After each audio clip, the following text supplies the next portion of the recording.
दोस्तों Berger paint के share में एक काफी ज्यादा गिरावट देखने को मिली है।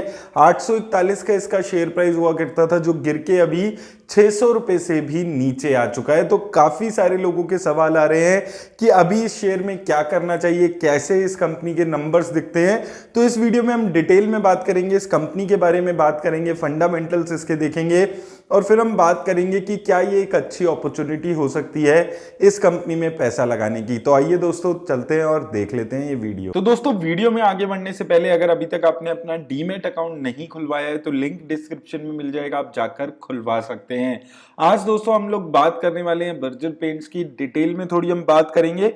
तो सबसे पहले अगर आपको पेंट इंडस्ट्री को समझना है तो मैं बार बार हमेशा एक चीज आपको बोलते हुए आया हूं कि आपको एक चीज अपने माइंड में क्लियर रखनी है कि पेंट इंडस्ट्री को आपको सिर्फ आपके घरों में जो पेंट होते हैं उससे लिंक नहीं करना है, क्योंकि उसके अलावा भी बहुत सारी जगह है जहां पर पेंट का यूज होता है। जैसे कि ऑटोमोटिव इंडस्ट्री अगर आप देखेंगे, कार्स वगैरह में जो पेंट होता है वो बहुत ज्यादा यूज होता है, रोड्स पे पेंट होता है। तो अलग अलग बहुत ज्यादा अलग अलग जगहों पे पेंट्स का यूज होता है। अब अगर हम इस कंपनी के बारे में बात करते हैं तो ये सेकेंड लार्जेस्ट पेंट कंपनी है इंडिया में। तो एशियन पेंट्स के बाद दूसरा नाम जो आता है वो बर्जर पेंट्स का आता है।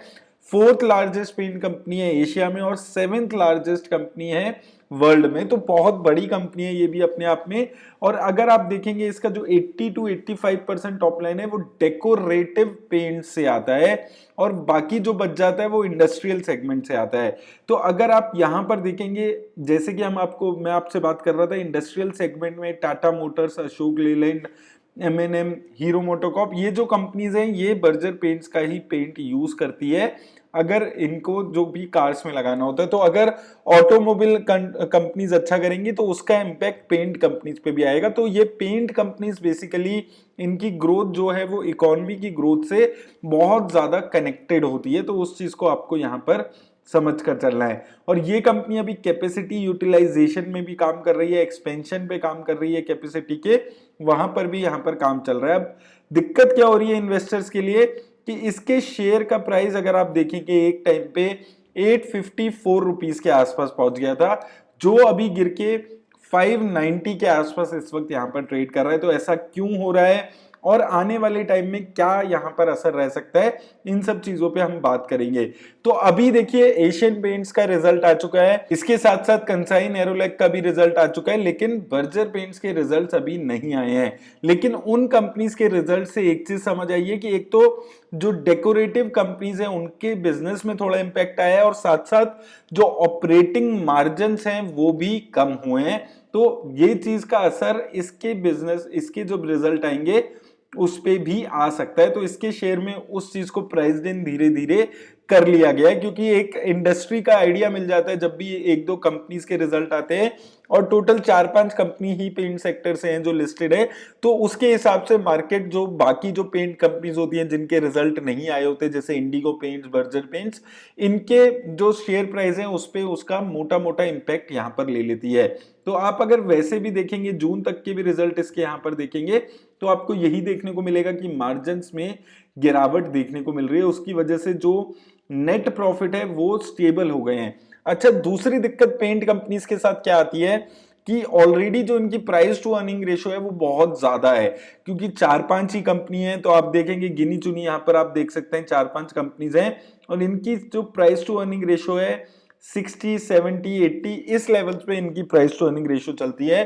तो एक भी क्वार्टर जिसमें ग्रोथ नहीं आती है उसकी वजह से इन कंपनीज के जो प्रॉफिटेबिलिटी है, जो रेवेन्यूज है, उसमें अगर ग्रोथ नहीं आती है तो शेयर प्राइस पे अच्छा खासा इंपैक्ट आता है। अब अगर हम कुछ ब्रीफली मैं यहाँ पर इसकी बात करता हूँ तो अगर आप देखेंगे ब्रांड एम्बेसडर इसके काफी अच्छे हैं, काफी नामी जो लोग हैं उनको इन्होंने ब्रांड एम्बेसडर बनाया हुआ है।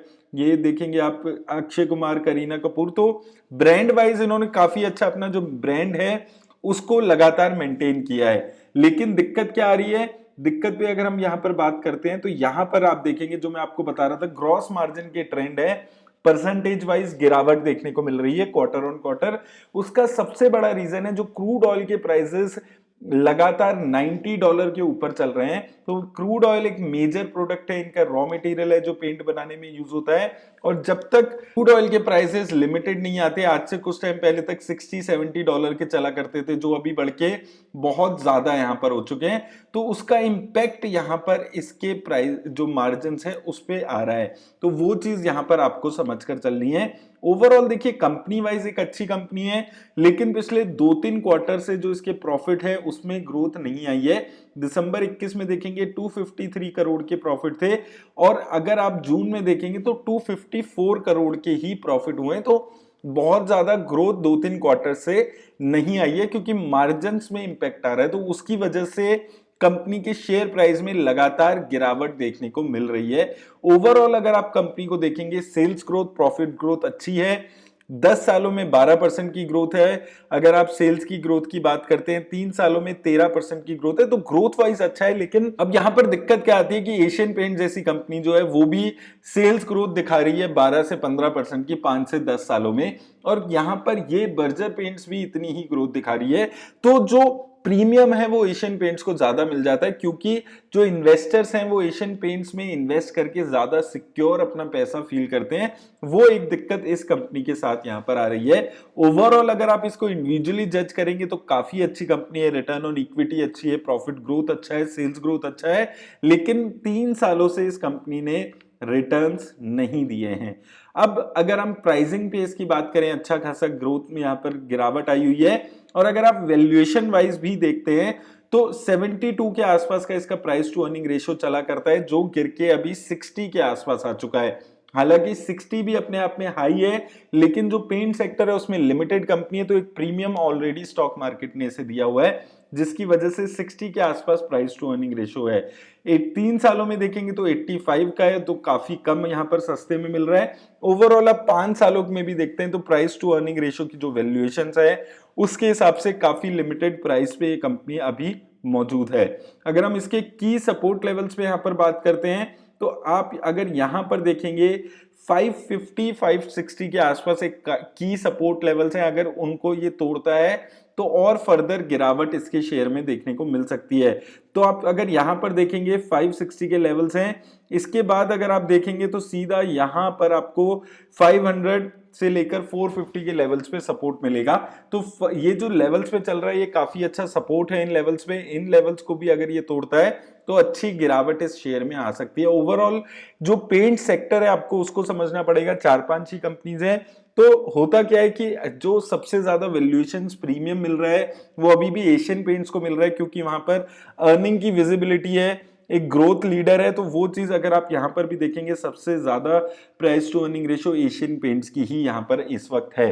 तो मुझे दोस्तों लगता है कि अगर आप पेंट सेक्टर में जाते हैं तो सेफर तरीका है आपको कि एशियन पेंट जैसी कंपनी में इन्वेस्ट कर सकते हैं, और आपको रिस्क लेना है पेंट सेक्टर में तो इंडिगो पेंट्स जैसी छोटी कंपनी में इन्वेस्ट करके आप रिस्क भी ले सकते हैं। लेकिन ये जो बर्जर पेंट्स और नेरोलैक जैसी कंपनीज हैं, यहां पर दिक्कत क्या आ रही है कि ये ग्रोथ जो दिखा रही है वो एशियन पेंट्स जैसी ही ग्रोथ दिखा रही है। तो वो एक दिक्कत यहां पर आ रही है। ओवरऑल मुझे लगता है कि ये तीनों ही कंपनी एक अच्छी रिटर्न्स यहां से, एशियन पेंट, बर्जर पेंट्स और इंडिगो पेंट्स, ये तीनों ही लॉन्ग टर्म में आपको अच्छी रिटर्न्स जनरेट कर सकती है। तो ये मेरी थिंकिंग है। आप मुझे कमेंट सेक्शन में जरूर बताइए कि आपके हिसाब से पेंट सेक्टर में कौन सी कंपनी है जो आने वाले टाइम में सबसे अच्छी रिटर्न्स दे सकती है। तो उम्मीद करता हूं दोस्तों इस वीडियो से हेल्प होगी, लेकिन एक चीज याद रखिए, वीडियो किसी भी तरह की इन्वेस्टमेंट की एडवाइस नहीं है, सिर्फ इन्फॉर्मेशन के लिए मैं ये वीडियो बना रहा हूं। और साथ में दोस्तों, अगर अभी तक आपने अपना डीमैट अकाउंट नहीं खुलवाया है तो लिंक डिस्क्रिप्शन में मिल जाएगा, आप जाकर खुलवा सकते हैं। मेरी तरफ से बस इतना ही दोस्तों, धन्यवाद।